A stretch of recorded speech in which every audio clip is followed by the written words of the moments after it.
এখানে বিভিন্ন প্লাগইন রয়েছে, যে প্লাগইনগুলো ব্যবহার করে আপনি কালার প্যালেটগুলো জেনারেট করতে পারেন। যেমন তার মধ্যে অন্যতম একটি হচ্ছে Tailwind CSS colour palette.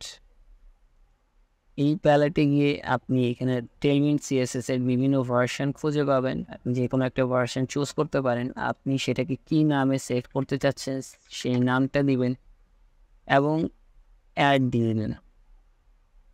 So নিমিশেই আপনি দেখতে পাচ্ছেন এখানে টেলউইন্ড, তার ব্ল্যাক, হোয়াইট, স্লেটের একটা ফোল্ডার করেছে। এই ফোল্ডারের আন্ডারে 50 থেকে স্টার্ট করে 950 পর্যন্ত একটি শেড জেনারেট করেছে।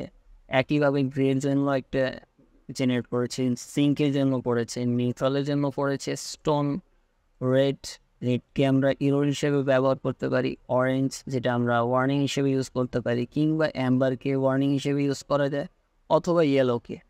এবং দেখতে পাচ্ছেন লাইন, তাছাড়া এখানে রয়েছে গ্রিন, এমারাল্ড এবং আরও যে কালারগুলো রয়েছে সবগুলো এখানে দেখতে পাবেন। সেটা আমরা তাদের সাইটে গিয়েও দেখতে পারবো। টেলউইন্ড সিএসএস এর সাইটে যদি যাই এবং এখানে যদি আমরা সাইড বার থেকে কাস্টমাইজেশনের আন্ডারে কালারটাকে চুজ করি, প্রত্যেকটা কালার এবং কালার কোড এবং কালার ভ্যালুগুলো এখানে দেখতে পাচ্ছি। এই নামের অধীনে একটা ফোল্ডার করে আমরা প্রত্যেকটা কালারগুলো অ্যাড করতে পারি, কিন্তু সেটা আমরা নিমিশেই একটা প্লাগইন ইউজ করে ব্যবহার করতে পারছি। এখন প্রশ্ন হচ্ছে, আমরা যে কালারটা ব্যবহার করেছি সেগুলো সব স্টাইল হিসেবে ক্রিয়েট হয়েছে, কিন্তু আমার সেটাকে ভেরিয়েবল হিসেবে যদি দরকার হয় সেক্ষেত্রে কী করব? তাহলে আমরা প্লাগইনে ফিরে যাব এবং প্লাগইনে সেখানে আমরা সার্চ করব স্টাইল টু ভেরিয়েবলস, যেটা আপনি আপনার এটা আমি অলরেডি একবার সার্চ করেছি, যার কারণে এখানে আমাকে দেখাচ্ছে। আপনাকে এটা লিখতে হবে স্টাইল টু ভেরিয়েবলস এবং এটা ক্লিক করলে লগ নিচ্ছে।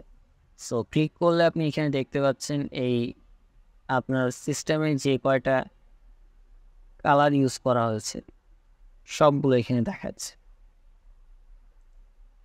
এক্ষেত্রে আপনি এইটাকে একটা কালারের কালেকশন নাম দিয়ে কিংবা যে কোনো নাম দিয়ে, এখানেও আপনি চাইলে ওই টেলউইন্ড নাম দিতে পারেন, কিংবা আমি এখানে কালার নাম দিচ্ছি। কালার্স নামের অধীনে create styles into variables click করব। ভেরিয়েবলস ক্রিয়েটেড 246 ভেরিয়েবলস আমরা এখানে দেখতে পাচ্ছি অ্যাড হয়ে গেছে। যেহেতু আমরা আলাদা একটি নাম দিয়েছিলাম, তাই এখানে কালেকশন হিসেবে কালার্স আলাদা একটা ক্রিয়েট হয়েছে এবং কালার্সের আন্ডারে টেলউইন্ড দেখতে পাচ্ছি। টেলউইন্ডের আন্ডারে কালার্সের আন্ডারে আমরা টেলউইন্ড দেখতে পাচ্ছি। টেলউইন্ডের আন্ডারে slate, grey, ring, neutral, stone, red, orange, Amber প্রত্যেকটা কালার নিমিশে আমরা পেয়ে গেছি।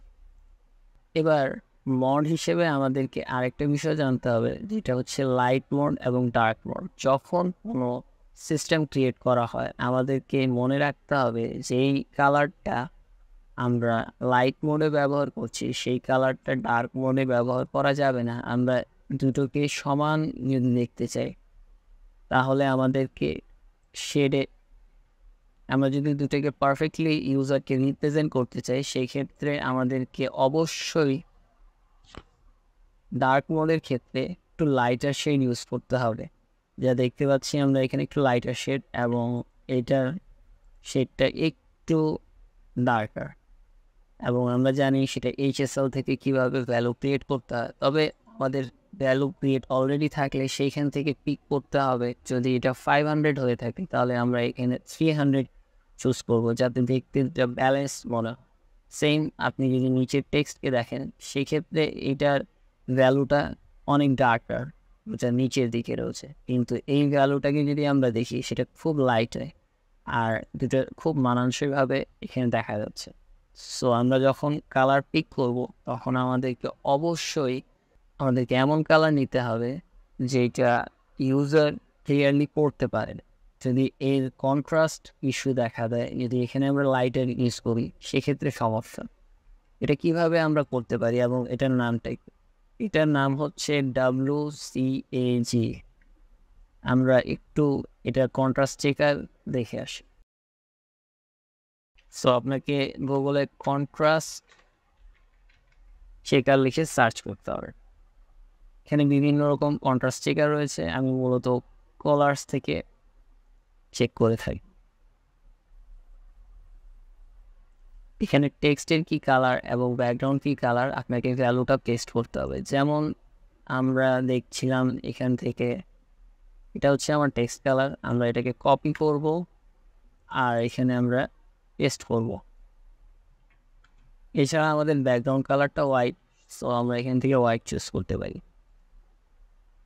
যদি এটা 4.5 প্লাস থাকে তাহলে এটাকে আমরা একটা ভালো ইন্ডিকেশন মনে করতে পারি, অর্থাৎ এখানে জিনিসটা ভালো একটা ভ্যালু ক্যারি করছে।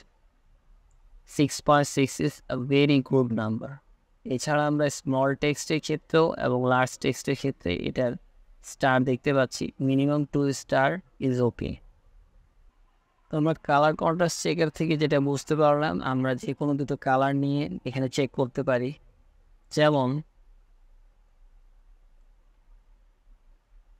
যেমন আমরা এখান থেকে এই কালার ভ্যালুটাকে নিতে পারি এবং সেটা এখানে আমাদের টেক্সট কালার হিসেবে পেস্ট করতে পারি। এটা বর্তমানে দেখাচ্ছে পুয়ার, কারণ আমরা এখানে হোয়াইট নিয়েছি, কিন্তু এটা আসলে ডার্ক একটা মড থেকে নিয়ে আসছো। আমরা ডার্ক কালারটাকে পেস্ট করতে পারি এখানে এবং এটার ভ্যালু 4.76 দেখাচ্ছে, যে আমি আগে বলেছিলাম 4.5 হলেই গুড এনাফ হিসেবে কনসিডার করা হয়। 4.5 হলেই এটা গুড এনাফ।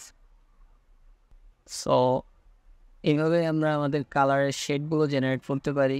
এটা আনটাইটেল UI এর ডেমনস্ট্রেশন থেকে নেওয়া। এইভাবে আমরা আমাদের কালারগুলো চুজ করতে পারি। এখানে আমরা আমাদের কাস্টম কালারগুলো জেনারেট করতে পারি। এছাড়া আমরা প্লাগইন থেকে কীভাবে কালার জেনারেট করতে হবে, সেই কালারের স্টাইল থেকে কিভাবে আমরা আমাদের ভেরিয়েবলস ক্রিয়েট করব, সবই আমরা এখানে দেখতে পাচ্ছি। যেগুলো আমাদের প্রয়োজন নেই সেগুলো আমরা ডিলিট করতে পারি। যেমন গ্রের মধ্যে আমরা স্লেট রাখতে পারি। এছাড়া আমরা এখান থেকে নিউট্রালের জন্য এই কালারটা আর প্রয়োজন হয়। এছাড়া আমরা এখানে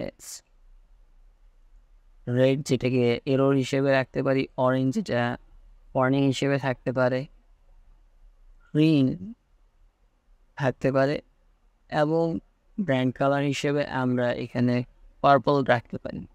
সো বাকি কালারগুলোকে আমরা এখান থেকে ডিলিট করতে পারি। ব্লুটাকে আমরা নিউট্রাল কালার হিসেবে রাখতে পারি। আপনি কন্ট্রোল দিয়ে যদি ক্লিক করেন তাহলে আপনি প্রত্যেকটা গ্রুপ সিলেক্ট করতে পারবেন এবং রাইট ক্লিক করে ডিলিট গ্রুপস দিতে পারেন। আমাদের এখানে গ্রুপস কমে গেল। সেম ওয়েতে আমাদের এখানে এখন আর স্টাইলের কোনো প্রয়োজন নেই। আমরা রাইট ক্লিক করতে পারি এবং রাইট ক্লিক করে আমাদের এইটা ডিলিট করতে পারি। এই ছিল কালার কীভাবে আমরা স্টাইল অ্যাড করতে পারি এবং ভেরিয়েবল অ্যাড করতে পারি। এছাড়া আমরা কীভাবে কাস্টমভাবে কালার জেনারেট করতে পারি। আশা করি আপনারা ভালোভাবে ব্যাপারটা বুঝতে পেরেছেন।